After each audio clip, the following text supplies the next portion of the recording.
Assalamualaikum warahmatullahi wabarakatuh.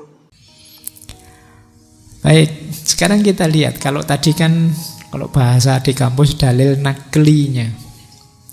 Dari Buddhisme saya tambahi dari Islam karena ini judulnya ngaji biar tidak ada yang protes. Nah, sekarang kita coba rasionalnya. Kenapa sih kita harus anti kekerasan? Yang pertama, kalau menurut beliau, kekerasan itu apapun tujuannya pasti destruktif, merusak. Pak, saya ingin menegakkan keadilan, Pak. Kalau tidak dipukuli ini orangnya tidak sadar-sadar. Loh, kerusakan yang lahir. Ya mungkin dia sadar, tapi setelah kerusakannya muncul. Jadi kekerasan itu apapun tujuannya mesti destruktif. Tujuan yang baik semoga tidak kemudian menghalalkan cara yang tidak baik, cara yang merusak. Dan biasanya kekerasan itu melahirkan siklus kekerasan. Orang itu meskipun salah kadang kalau dipukul ya pengen bales. Kalau disakiti pengen balik menyakiti meskipun aku salah. Ya kadang-kadang kan begitu orang, misalnya sampean nagih hutang gitu. Wah, sambil ngamuk-ngamuk. Itu yang punya hutang kan terus biasanya juga tidak terima. Padahal dia tahu sebenarnya dia yang utang sih harusnya bayar. Tapi ketika disakiti dia tetap juga ingin balas. Jadi kekerasan ya akan melahirkan siklus kekerasan. Jadi ketika dilawan dengan cara yang keras, yang dikerasi mesti akan balas. Kadang-kadang kita salah misalnya, kan ingin balas juga meskipun orang menghukum kita. Kayak kita di sekolah, zaman saya SD dulu sama gurunya tiap hari Senin disuruh nunjukin tangannya. Itu kalau kukunya panjang dipukul pakai penggaris. Loh, zaman itu saya membayangkan dipukul, awas kapan-kapan tak balas ini. Ya meskipun saya tahu saya juga salah, kukunya panjang, tapi kok ya dipukul, mau pengen balas tetap. Ya mungkin ada di sini yang dulu pernah dijewer gurunya terus batinnya pengen bales. Sayangnya tidak berdaya.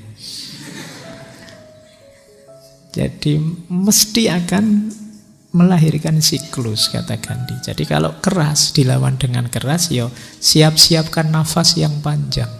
Karena yang terjadi adalah balas membalas. Dan ini ya terus. Yang sini mukul duluan, kita dendam balas.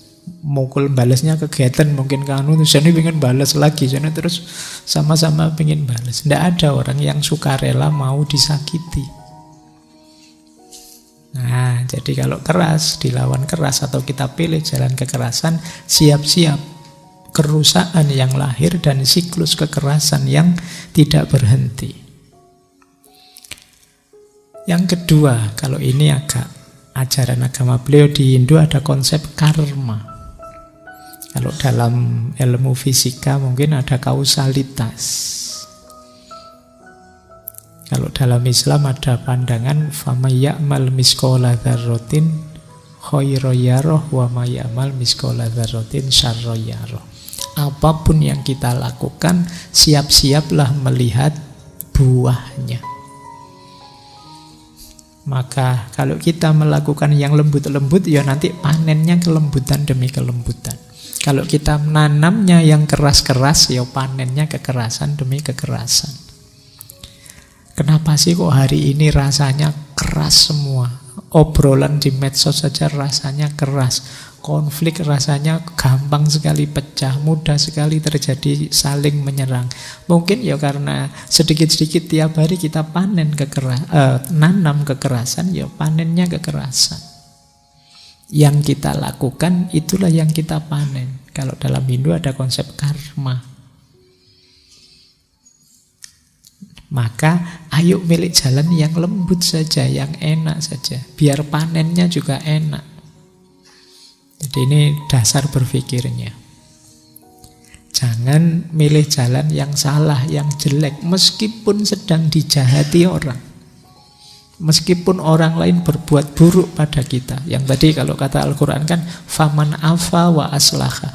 memaafkan dan ya mencari jalan keluar yang baik-baik saja, yang islah-islah saja.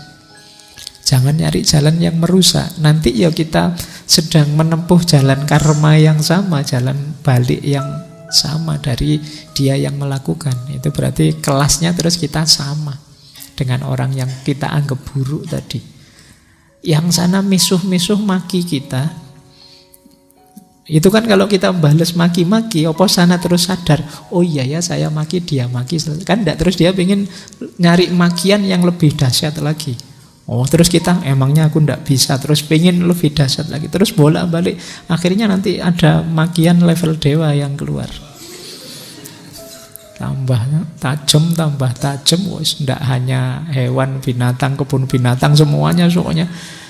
Target kita di kepala kita kan cuma satu, gimana dia sakit hati, gimana dia tersakiti, gimana seperti aku tersakiti.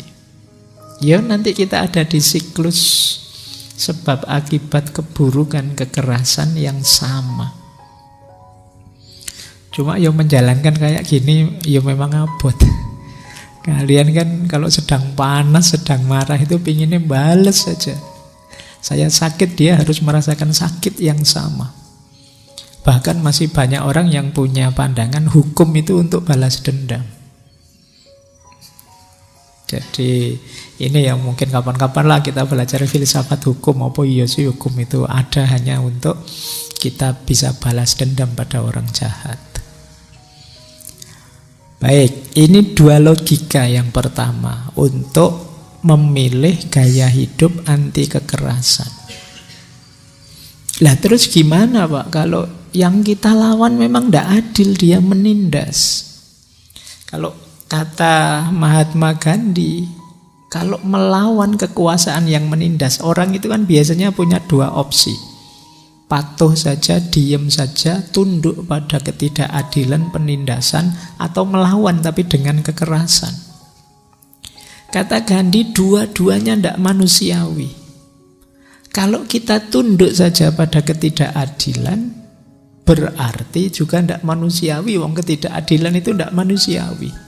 Kita menerima kejahatan, menerima keburukan. Tapi kalau kita melawan dengan kekerasan yang sama, kita melawan dengan kekerasan, sama-sama menyakiti, karena saya disakiti, saya harus balik menyakiti dia. Ini juga tidak manusiawi. Kita melakukan kesalahan yang sama. Jadi baik tunduk maupun melawan itu sebenarnya sama-sama negatif kalau melawannya dengan kekerasan.